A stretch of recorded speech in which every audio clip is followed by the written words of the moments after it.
ഈ ലോകം മുഴുവനും ഞാൻ നരകമാക്കും, അല്ലെങ്കിൽ ആ ഒരു രീതിയിലുള്ള വാക്കുകൾ അല്ലെങ്കിൽ പ്രവർത്തനമാണ് ഇസ്രായേലിന്റെ നേതാവായ ബെഞ്ചമിൻ നെതന്യാഹുവിന്റെ ഭാഗത്ത് നിന്നും ഇപ്പോൾ വന്നുകൊണ്ടിരിക്കുന്നത്. ഇപ്പോൾ അവസാനം വന്നൊരു വാർത്ത നമുക്ക് നോക്കാം.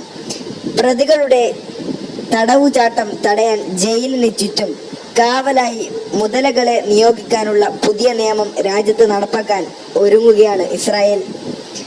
ആദ്യഘട്ടത്തിൽ തെക്കൻ ഇസ്രായേലിലെ കെറ്റ്സിയോട്ട് ജയിലിന് ചുറ്റുമായിരിക്കും മുതലകളെ വിന്യസിക്കുകയെന്നാണ് റിപ്പോർട്ടുകൾ. ഹമാസ് പോരാളികൾ ഉൾപ്പെടെയുള്ള നിരവധി തടവുകാരെ പാർപ്പിച്ചിരിക്കുന്ന ഇസ്രായേലിലെ പ്രധാന ജയിലുകളിൽ ഒന്നാണിത്. സാധാരണ ഇസ്രായേലിൽ തന്നെയുള്ള വലിയ ശിക്ഷകളൊക്കെ അല്ലെങ്കിൽ കുറ്റകൃത്യം ചെയ്തവർക്കാണ് ഇതെങ്കിൽ കുഴപ്പമില്ല. പാവപ്പെട്ട അല്ലെങ്കിൽ ഗാസയിലും ഫലസ്തീനിലും ജീവിക്കുന്ന പാവപ്പെട്ടവരെ പിടിച്ച് അവിടെ ഈ ഒരു ജയിലിൽ എത്രയോ ഇങ്ങനെ ഒരു നിരപരാധിയായിട്ടുള്ള ആളുകൾ കിടക്കുന്നുണ്ട്.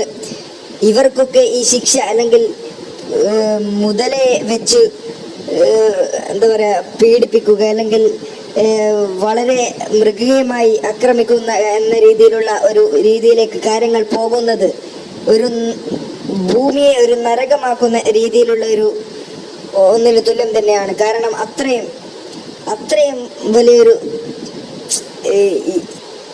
ഇയാളെ ഒന്നും തട്ടാൻ ആരുമില്ല എന്നാണ് എൻ്റെ ചോദ്യം.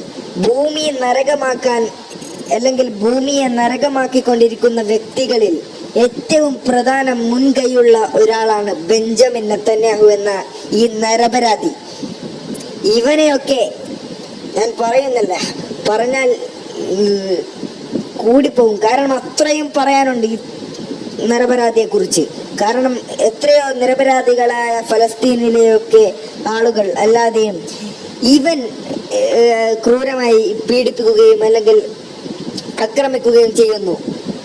വെറുതെ നിരപരാധിയായിട്ടുള്ള ആളുകളെ പോലും വെറുതെ വിടുന്നില്ല. അല്ലെങ്കിൽ ഭൂമി നരകമാക്കുക എന്ന രീതിയിൽ ചെറിയ പാവപ്പെട്ട ഗാസയിലെ പാവപ്പെട്ട പിഞ്ചു കുഞ്ഞുങ്ങളെ കൊല്ലുന്നതും ഇസ്രായേലി അല്ലേ? ഇവൻ ഒരു ലോകത്ത് ജീവിക്കുന്ന ഏക പിശാചിൽ ഒരുപാട് പിശാചുമാർ ഉണ്ട്. നേതാക്കളിൽ പോലും പിശാചുമാരുമായിട്ടുള്ള മനസ്സുള്ള തീരെ മനുഷ്യത്വം ഇല്ല തൊട്ടു വെക്കാത്ത ആളുകളുണ്ട്. ചിലരുണ്ട്, എല്ലാവരെയും അല്ല, ചിലരുണ്ട് എന്ന് മാത്രമേ ഞാൻ പറയൂ. ചിലർ മാത്രമുണ്ട്. അതിൽ ഏറ്റവും മുൻകൈയും ഏറ്റവും മനുഷ്യത്വ എന്നത് തൊട്ടു നക്കാത്ത ഒരു ജീവിയാണ്, അല്ലെങ്കിൽ ഒരു പിശാചിനെ പോലെയുള്ള ഒരു വ്യക്തിത്വമാണ് ബെഞ്ചമിൻ നെതന്യാഹു, ഇസ്രായേലിന്റെ നേതാവായ ബെഞ്ചമിൻ നെതന്യാഹുവിന്റെ എന്നുള്ള കാര്യം എനിക്കിവിടെ ഒന്നുകൂടി ഓർമ്മിപ്പിക്കാനുള്ളത്.